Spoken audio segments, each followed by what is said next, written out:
তোমার একটা সন্তান হবে, তোমার একটা সন্তান হবে। তখন মারিয়াম বললেন, আমার সন্তান কি করে হতে পারে?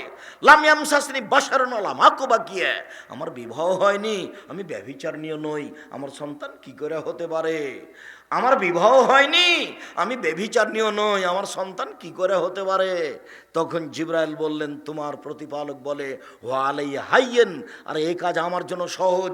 বাপ মা ছাড়া আমি মানুষ সৃষ্টি করতে পারি, আদমকে করেছি।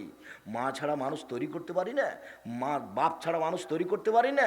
বাপ ছাড়াই মাকে দিয়ে তোমার ছেলেকে তৈরি করে দিলাম, তিনি হলেন ঈসা।